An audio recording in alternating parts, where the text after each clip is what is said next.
Motion to open the zoning board of appeals meeting. So second. Second. All in favor? Aye. Aye.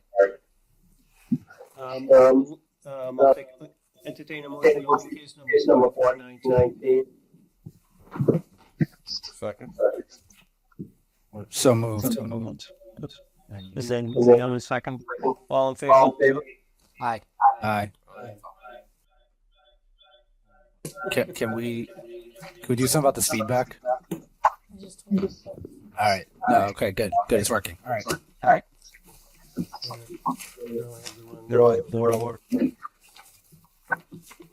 A public hearing will be held in the Town Hall Conference Room B, Room 301, third floor, 10 Pearl Street, on October 3rd, 2024, at 7:30 p.m. on the petition of Frederick Gamble, case number 4319, for a variance under the Town of Stoughton zoning bylaw of November 18, 2015, as amended, Section 5.0, non-conforming uses and structures, 5.5.1.3, alteration, extension, or change to a structure which encroaches upon one or more required setbacks. With the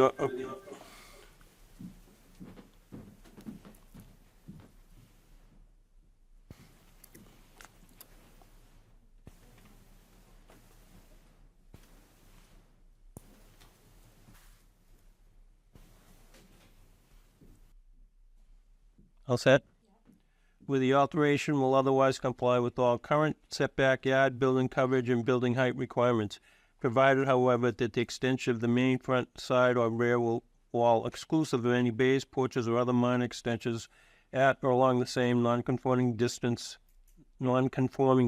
within a required yard, shall also be deemed not to increase the non-conforming nature of the structure, so long as no new encroachment in another required yard results, in order to construct a front door portico on an existing non-conforming concrete slab located at 174 Walnut Street, further identified in Assessment Plan 66, Lot 45 in the RU zone, and says Stoughton.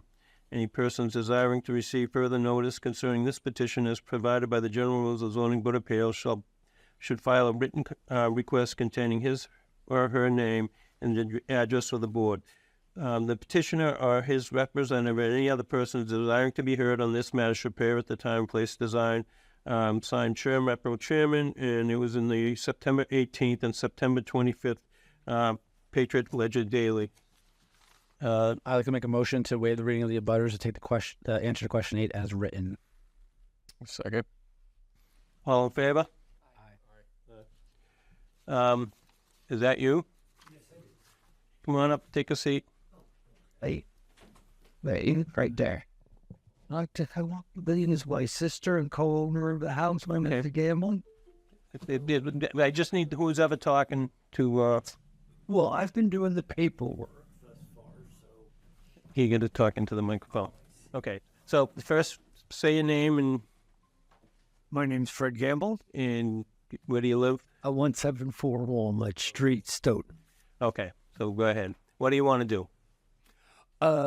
Well, as the application states, I would like to, we've removed an aluminum awning, and we'd like to replace it with a supported portico. Okay. Any questions, Emil? Tip. I think I saw this in the plan, but the portico is not intended to go beyond the limits of the previous or the pre-existing concrete landing. Absolutely not. Right. What was some of the dimensions of the previous aluminum awning, and how does this proposed construction compare? I'm sorry to say I can't give you exact measurements of the previous awning. However, it was unsupported in that it was part of, back in the 50s, the house was covered entirely in aluminum siding. And as part of that exercise, they installed such a freestanding, much smaller awning over the front doorway. Now, we've removed the aluminum siding and gone back to the shingles that we found under the siding. And in doing so, of course, we lose the support of the aluminum awning, which, by the way, would have looked very odd on a shingle-sided house. And again, the application is to, and I believe it says in the application, is to construct a supported but simple portico that fits with the style of the house now that the shingle siding has become the predominant feature. All right, thank you. Jay? And even the concrete slab is already not conforming anyway. As I understand, I got a phone call from the zoning office. The whole front of the house is non-conforming. And, of course, that slab is part of a much larger structure, but evidently, and that was the, if you will, the hiccup in my original application, which, of course, wasn't for variance. It was just for a building permit. And they said, well, we simply can't issue that because the whole front of the house is non-conforming. We'll have to go for a variance, and so here we are. Okay, thank you. Okay? Marguerite?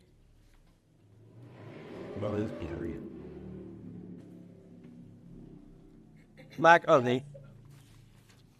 Good. Do you have any questions? I just wanted to know, you said you had an aluminum awning on it previously? Yes, ma'am. That was part of the aluminum siding that was on the house. Okay. But was there a cover over the stoop there before, or no? Yes, this aluminum awning. Okay, so my question is really for the building inspector. I want to be sure that he considers, does he consider the aluminum awning to be different than what's being proposed? And yes, say.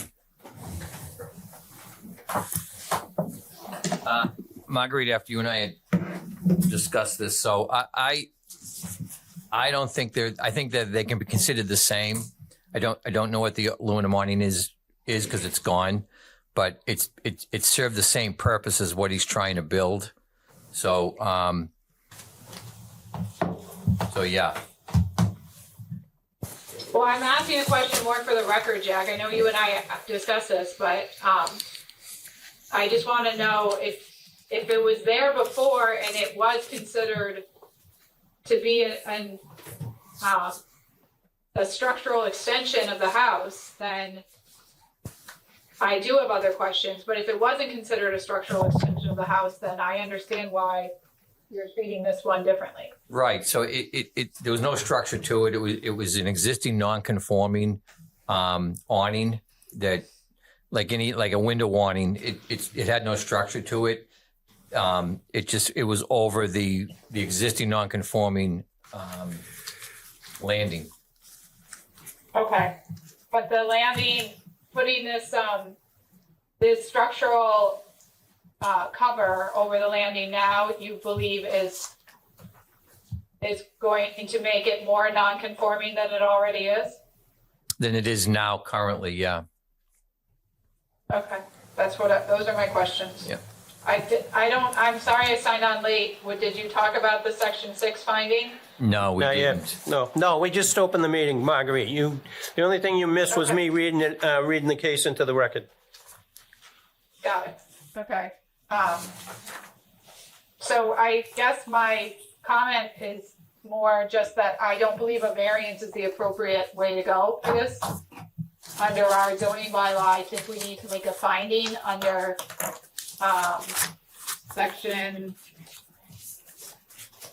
5.5.1, and then the last paragraph of that section, I believe, is where this is covered by. Yeah, it would be so 5.5.1.3, second paragraph. Well, it's not point three, second paragraph. It's actually the last paragraph of 5.5.1. Right. Yeah. Before you start with 5.6. May I So, put something in? Hold on. Let them. Okay. I might be able to save them a great deal of time. The first application was done exactly under that. so I have no other questions. I want to make that comment. I think that's the process we need to follow here. Yeah, I agree. So what does that mean? That we're looking for a section 6 finding and Okay. not a variance. Okay. Do you want to make a motion, Marguerite? I don't have any questions. Okay, I didn't know if you needed it. It was the public. I don't know if I'm not sorry. I have a very bad, I'm on my cell phone. Yeah. Were you going to speak to people in the public or is it no one there? There isn't anybody else There's here. no one here. You're not here for that, Got Kathy. it. Who's on the? Okay, then I'll make a motion that the existing, house is pre-existing and non-conforming with regard to, the front setback. And that the proposed, what is it called? Portico. Sorry. Portico will make the existing house, more non-conforming than it already is as to front setback. But that the proposed portico, will not be substantially more detrimental to the neighborhood than the existing non-conforming structure. I'll second that. All in favor? Marguerite? Aye. Jay? Aye. Jeff? Aye.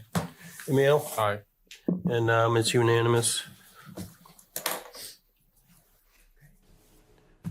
You're done. Yeah, Great. Thank you. So because he's not finding, there's no decision.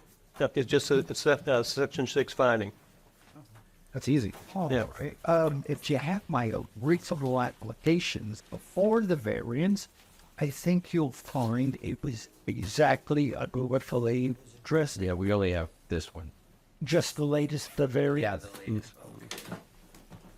Does that mean we can go ahead and proceed? Yes. Yes. Yeah. Call Jack in the morning. And Monday, I'll be as well. okay. Call Monday morning, and I mean, there's an appeal period, 20-day appeal period, but if you proceeded, you'd be doing it at your own risk. But Do I have your permit application? Yeah, I assume you do. Okay, so it's probably waiting in a pile. Wait for the. Oh, see, it was months ago. Yeah. I only got the call about the non-variance in July. Okay. Yeah. And of course, also the requirement for the plot plan, which is what took all the time. Yeah. But again, I just respectfully submit. I think if you can find the original, I'm sure I have a copy of it, but if you can find the original, you'll see that it was made under 5.1.1 and also 5.2. They're right next to each other in the bylaws, the zoning laws. And at the time, I was convinced it was the legal way to go, but evidently not. We have another case to. Good to go. Oh, okay, thank you very much. Have a good night. okay, Marguerite. Yeah.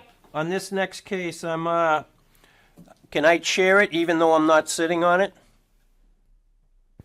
Yeah, I think you could carry. You just can't vote on it. Okay. All right, I'll entertain a motion to open case number 4319. 14. 4314. So moved. Second. All in favor, Marguerite? Yeah. Jay? Aye. Jeff? Aye. Emil? Aye. And 4314 is open. Is that you? Yes, sir.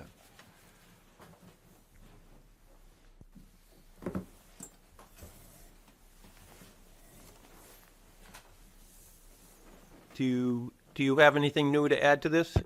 Not necessarily.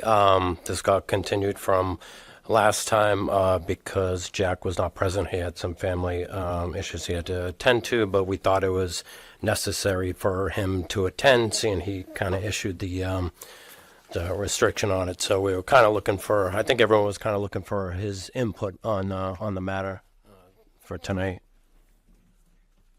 Okay. Okay, so I did talk to town council again about this today.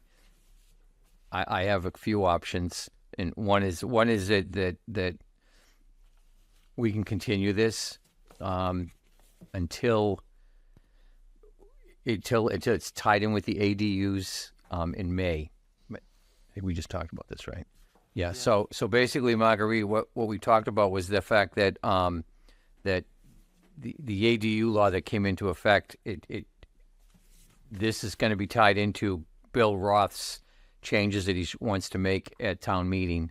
So we can suspend this letter until May, until we find out what happens at town meeting. Yeah,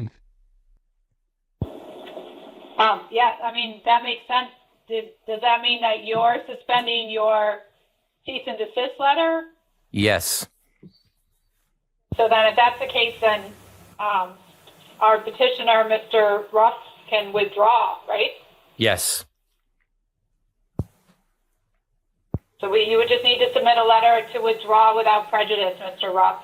So that way you don't get a vote by the board, which is what you want to have happen at this stage. Okay. How much time do I have to submit that? Well, I mean, I can understand if you'd want the letter from Jack first saying that he's suspending the cease and desist. So perhaps we could put this on for next meeting, and if Jack gets you that letter, then you can submit the letter of withdrawal without prejudice. We'll just take it up at the next meeting. You don't even need to be here. Sure. Understood. Right, Jack? You can write that letter in 2 weeks, right? Yes, I can.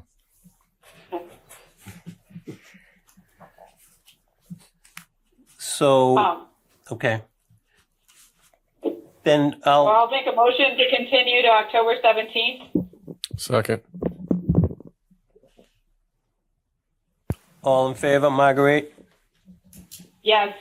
Jay? Aye. Jeff? Aye. Emil? Aye. Okay, so case number 4314 is continued to, what is it? November 17th? I mean, October 17th? Yep. October 17th. We are. That's it. All right. That's it. Thanks, guys. Thanks, sir. Have a good night. I'm not in far, but if you want it by Monday, I can go over it all with you. Okay. So good. Have a good weekend.